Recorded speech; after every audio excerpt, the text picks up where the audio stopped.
Lecture में हम पढ़ने वाले हैं बायोलॉजिकल क्लासिफिकेशन का ही आगे का पार्ट। लास्ट लेक्चर में हम लोग ने टू किंगडम क्लासिफिकेशन को डिस्कस किया था। एरिस्टोटल कौन थे, लीनियस कौन थे, इन सब के बारे में मैंने आपको बताया था। और आज यहाँ से हमारा मेन चैप्टर शुरू है। ये अभी तक जो आप पढ़ रहे थे वो हिस्ट्री थी, ओके। अब ये हमारा मेन चैप्टर शुरू है जहाँ पे हमें लाइक 5 किंगडम क्लासिफिकेशन में पढ़ना है। तो उसमें आज हम फर्स्ट किंगडम डिस्कस करेंगे। तो लेट्स स्टार्ट। लास्ट क्लास में मैंने आपको बताया था लीनियस के बाद एक और साइंटिस्ट आए थे जिनका नाम था R.H. विकटेकर। जिनका नाम क्या था? R.H. विकटेकर नाम था, ठीक है। 1969 में एक और साइंटिस्ट आए लीनियस के बाद जिन्होंने किंगडम क्लासिफिकेशन करने का सोचा, बायोडाइवर्सिटी को क्लासिफाई करने का सोचा। क्यों? क्योंकि लीनियस का जो क्लासिफिकेशन था वो अच्छा था, लेकिन प्लांटी और एनिमिलिया में हमें बहुत ज्यादा कंफ्यूजन हो रही थी। क्यों हो रही थी मैं ऑलरेडी आपको लास्ट लेक्चर में पढ़ा चुकी हूँ। तो अब R.H. विकटेकर आए 1969 में। ईयर 1969 में R.H. विकटेकर नाम के साइंटिस्ट आए। अब इन्होंने क्या किया? इन्होंने 5 किंगडम क्लासिफिकेशन दिया। इन्होंने क्या किया? 5 किंगडम क्लासिफिकेशन दिया। अब वो 5 किंगडम कौन कौन से हैं? Monera, protista, fungi, Plantae, Animalia. Monera, protista, fungi, Plantae, Animalia. इन्होंने पूरी की पूरी बायोडाइवर्सिटी को इन 5 किंगडम्स में क्लासिफाई कर दिया, ठीक है। अब जब R.H. विकटेकर ने क्लासिफाई किया होगा, फॉर एग्जाम्पल अगर आपसे कहा जाता है कि 100 बच्चों को अलग अलग ग्रुप में बांट दो, तो या तो आप हाइट के बेसिस पे बांटोगे, या फिर क्लास के बेसिस पे बांट दोगे, या फिर एज के बेसिस पे बांट दोगे। तो कुछ ना कुछ क्राइटेरिया होगा आपके पास जिसको यूज करके आप उन स्टूडेंट्स को अलग अलग ग्रुप में डालोगे। तो क्या क्राइटेरिया ऐसा था? कौन से ऐसे पॉइंट्स थे जो R.H. विकटेकर ने लिए थे 5 किंगडम क्लासिफिकेशन करने के टाइम पे? तो सबसे पहले तो उन्होंने क्या देखा था? उन्होंने मोड ऑफ न्यूट्रिशन देखा था। जो गलतियां लीनियस के में क्लासिफिकेशन में थी वही सारी गलतियां इन्होंने रिपीट नहीं की, ठीक है। तो सबसे पहले इन्होंने देखा मोड ऑफ न्यूट्रिशन। जो ऑर्गेनिज्म है, क्या ऑर्गेनिज्म फोटोसिंथेटिक है, ऑर्गेनिज्म कीमोसिंथेटिक है, या फिर ऑर्गेनिज्म हेटेरोट्रॉपिक है, ठीक है। मतलब ऑटोट्रॉपिक और हेटेरोट्रॉपिक, इन दो फॉर्म में उन्होंने क्लासिफाई किया। दूसरा उन्होंने देखा level of organization. Level of organization का मतलब है कि अब ये जो ऑर्गेनिज्म है, क्या वो सिर्फ सेल्यूलर लेवल पे है, क्या वो सिंगल सेल ऑर्गेनिज्म है, या फिर वो मल्टी सेल्यूलर ऑर्गेनिज्म है, क्या वो ऑर्गेनिज्म प्रोकैरियोटिक है, या फिर वो ऑर्गेनिज्म यूकैरियोटिक है। ये एक बेसिस था। थर्ड उन्होंने देखा रिप्रोडक्शन के बेस पे। रिप्रोडक्शन के बेस पे क्या था उनका कि ऑर्गेनिज्म जो है वो एसेक्सुअली रिप्रोड्यूस कर रहे हैं या फिर सेक्सुअली रिप्रोड्यूस कर रहे हैं, तो उसके बेस पे उन्होंने डिवाइड किया। फिर उसके बाद उन्होंने देखा फाइलोजेनेटिक रिलेशनशिप्स क्या है, कौन सा एनिमल या फिर कौन सा ऑर्गेनिज्म जो है वो दूसरे ऑर्गेनिज्म कितना रिसेंबल कर रहा है, क्या उनके बीच में रिलेशनशिप बन रहा है। उस वे में उन्होंने पूरे 5 किंगडम्स को, या हम कह सकते हैं पूरी बायोडाइवर्सिटी को 5 किंगडम्स में क्लासिफाई कर दिया, ओके। अब हम फर्स्ट किंगडम को आज डिस्कस करेंगे। First kingdom that is kingdom Monera. Kingdom Monera, kingdom Monera, ठीक है। ये जो हमारा फर्स्ट किंगडम है इसको आज हम क्लासिफाई करेंगे, देखेंगे क्या होता है। तो जो सोल मेंबर्स होते हैं ना किंगडम मोनेरा के, जो सोल मेंबर्स होते हैं वो होते हैं बैक्टीरिया। तो जितने भी बैक्टीरियाज हैं बायोडाइवर्सिटी में, जितने भी बैक्टीरियाज थे उनको एक ग्रुप में डाल दिया गया और उस ग्रुप का नाम उन्होंने, उस किंगडम का नाम उन्होंने क्या रख दिया? मोनेरा। तो मोनेरा के जो सोल मेंबर्स हैं वो कौन है? बैक्टीरियाज हैं, ठीक है। अब ये जो सोल मेंबर्स बैक्टीरिया हैं ये 4 शेप्स के होते हैं। ये जो बैक्टीरियाज होते हैं ये 4 शेप के होते हैं। कौन कौन से? सबसे पहले कॉकस शेप होता है। कॉकस मतलब गोल, स्फेरिकल शेप के होते हैं। फिर होता है बैसिलस। बैसिलस मतलब रॉड शेप के बैक्टीरिया। बैसिलस मतलब रॉड शेप के बैक्टीरिया। फिर आया विब्रियम। विब्रियम मतलब कॉमा शेप के बैक्टीरिया। इस टाइप का शेप होता है, कॉमा बैक्टीरियाज और last one is spirillum, that is spiral shape के बैक्टीरियाज होते हैं। ठीक है, तो जो बैक्टीरियाज होते हैं वो 4 टाइप के होते हैं। कौन कौन से? Caucus, bacillus, विब्रियम and spirillum. Caucus, bacillus, विब्रियम and spirillum. Very good. ठीक है, तो ये शेप आपको आराम से क्वेश्चन आ सकता है कि बैक्टीरिया जो होते हैं वो कितने शेप के होते हैं, तो 4 शेप के होते हैं। कॉकस शेप कौन सा होता है, ऐसा आएगा कॉकस शेप कौन सा होता है, तो आप आंसर लिखोगे जो स्फेरिकल शेप होता है बैक्टीरिया होते हैं उनको हम कॉकस बोलते हैं। आ गया कि बैसिलस कैसे होते हैं, तो रॉड शेप होते हैं।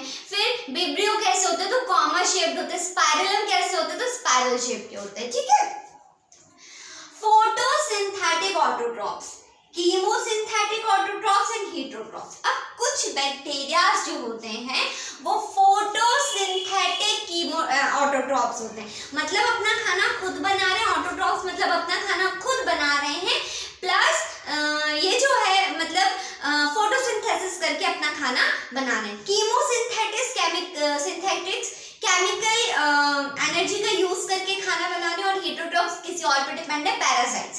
ठीक है, यूनिसेल्युलर और प्रोकैरियोटिक। यूनिसेल्युलर होते हैं, सिंगल सेल्ड होते हैं। प्रोकैरियोटिक वेल डिफाइंड न्यूक्लियस इनके पास नहीं होता है, एसेक्सुअली रिप्रोड्यूस करते हैं, मेजरली बाइनरी फिजन के थ्रू ये रिप्रोड्यूस करते हैं। ठीक है, तो अगर हम मेन कैरेक्टरिस्टिक्स ऑफ बैक्टीरिया यहाँ पे देखें तो सबसे पहले बैक्टीरिया सोल मेंबर्स हैं किंगडम मोनायरा के। 4 टाइप के बैक्टीरिया होते हैं, कॉकस, बैसिलस, विब्रियम, स्पाइरलम। फिर फोटोसिंथेटिक ऑटोट्रॉप्स होते हैं, कुछ फोटोसिंथेसिस करते हैं, कीमोसिंथेटिक केमिकल एनर्जी का यूज करके खुद का खाना बनाते हैं। कुछ हेटेरोट्रॉपिक होते हैं, हेटेरोट्रॉपिक मतलब पैरासाइट्स होते हैं, किसी और पे डिपेंड होते हैं। ठीक है, फिर यूनिसेल्युलर होते हैं बैक्टीरिया, सिंगल सेल होते हैं। यूनिसेल्युलर मतलब प्रोकैरियोटिक होते हैं बैक्टीरिया, प्रोकैरियोटिक मतलब इनके पास वेल डिफाइंड न्यूक्लियस नहीं होता है। फिर उसके बाद एसेक्सुअली रिप्रोड्यूस करते हैं, अगर हम मेजरली देखें तो बाइनरी फिशन से रिप्रोड्यूस करते हैं। ठीक है, अब ये हमने पढ़ लिया सोल मेंबर्स, मतलब बैक्टीरिया जो हैं मोनायरा के अंदर जो ऑर्गेनिजम्स होंगे उनकी ऑर्गेनाइजेशन वगैरह क्या कैसी होगी, उनके जो मेन कैरेक्टरिस्टिक्स होंगे वो ये सारे हैं।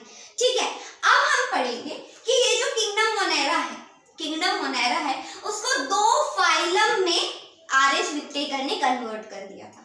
किंगडम मोनायरा को 2 फाइलम में आर.एच. विक्टेकर ने डिवाइड किया। कौन कौन से 2 फाइलम? एक है आर्कीबैक्टीरिया और दूसरा है eubacteria. First phylum is archaebacteria and second phylum is eubacteria. ठीक है, अभी जो आर्कीबैक्टीरिया होते हैं ऑर्गेनिज्म, ये कैसे होते हैं ना, ये बहुत ही ज्यादा हार्श इन्वायरमेंट, हार्श क्लाइमेट में सरवाइव कर सकते हैं। ये बहुत ही ज्यादा हार्श वेदरिक कंडीशंस में सरवाइव कर लेते हैं। ठीक है, तो ये ना जो आर्कीबैक्टीरियाज होते हैं वो हेलोफिलियंस होते हैं। हेलोफिलियंस का मतलब ऐसे आर्कीबैक्टीरियाज जो कि सॉल्टी एरियाज में रहना पसंद करते हैं। ऐसे आर्कीबैक्टीरियाज जो सॉल्टी एरिया में रहना पसंद करते हैं उनको हम बोलते हैं हेलोफिलीज। क्या बोलते हैं? हेलोफिलीज बोलते हैं। ठीक है, अब सेकंड अगर हम देखेंगे तो ऐसे आर्कीबैक्टीरियाज जो कि हॉट स्प्रिंग्स में रहना पसंद करते हैं, ऐसे आर्कीबैक्टीरियाज जो कि हॉट स्प्रिंग में रहना पसंद करते हैं उनको हम बोलते हैं थर्मोएसिडोफिलीज। क्या बोलते हैं? थर्मोएसिडोफिलीज।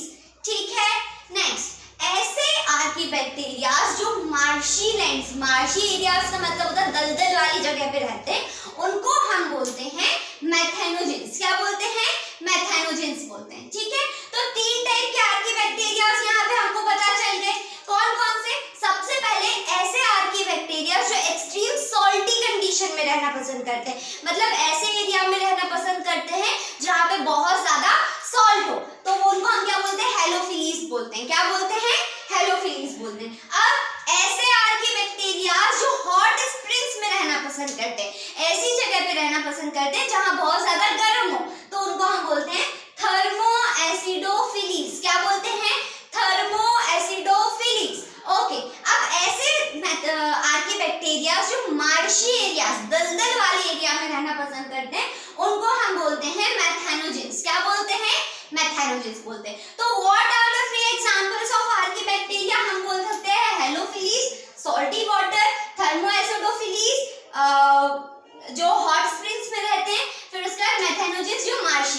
में रहते हैं, ठीक है।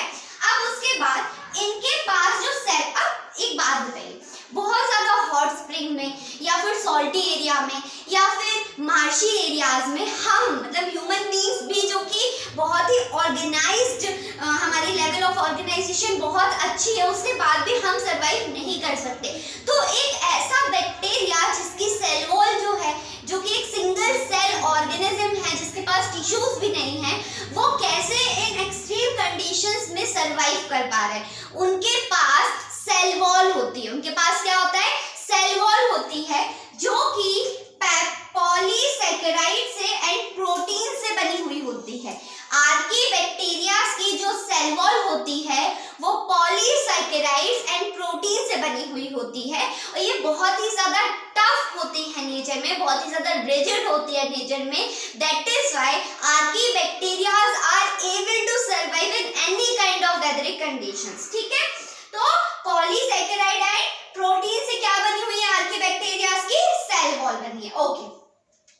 अब ये जो मैथेनोजेंस हैं, एग्जांपल्स ऑफ आर्कीबैक्टीरिया, ये रूमिनेंट एनिमल्स जो होते हैं, काऊ हो गए, बफेलोज हो गए, इनके गट में पाए जाते हैं। काऊ और बफेलोज के गट में पाए जाते हैं, ठीक है। और इनसे क्या बनती है? बायोगैस बनती है। जो काऊ बफेलो का डंग है वो बायोगैस प्लांट में डाला जाता है, उसकी वजह से बायोगैस बनाई जाती है, ठीक है। तो this is all about archaebacteria. अब हम पढ़ने वाले यूबैक्टीरिया के बारे में।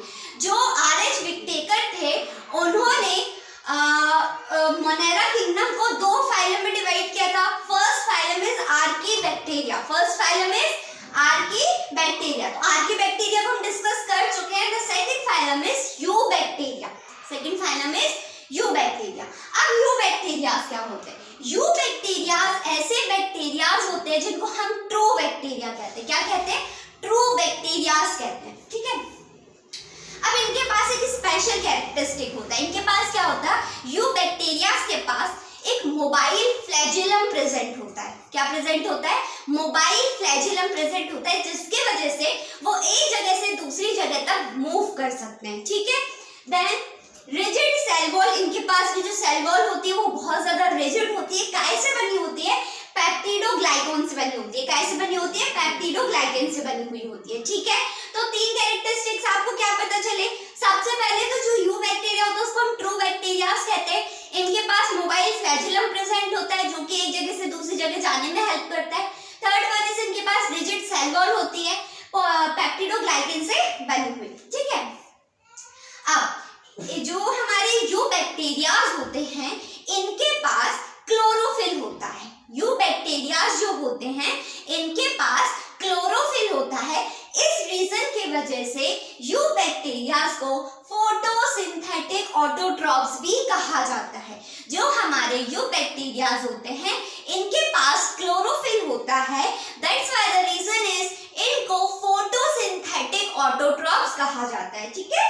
नाउ अब जो हमारे यूबैक्टीरियाज होते हैं, इनके पास एक स्पेशल स्ट्रक्चर होता है। यूबैक्टीरियाज के पास एक स्पेशल स्ट्रक्चर होता है जिसको हम बोलते हैं हेट्रोसाइट्स। क्या बोलते हैं? हेट्रोसाइट्स। जिसकी वजह से ये नाइट्रोजन को, उस एरिया में जो नाइट्रोजन है उसको फिक्स कर लेते हैं, ठीक है। उस एरिया में जो नाइट्रोजन है उसको क्या कर लेते हैं? ये लोग फिक्स कर लेते हैं। और इस चीज का एग्जाम्पल है नॉस्टॉक, इसका एग्जाम्पल है नॉस्टॉक, ठीक है। क्या बोला मैंने? जो यूबैक्टीरियाज होते हैं उनके पास एक स्पेशल कैरेक्टर होता है, उस कैरेक्टर का स्पेशल स्ट्रक्चर होता है, उस स्ट्रक्चर का नाम है हेट्रोसाइट। हेट्रोसाइट्स क्या करते हैं?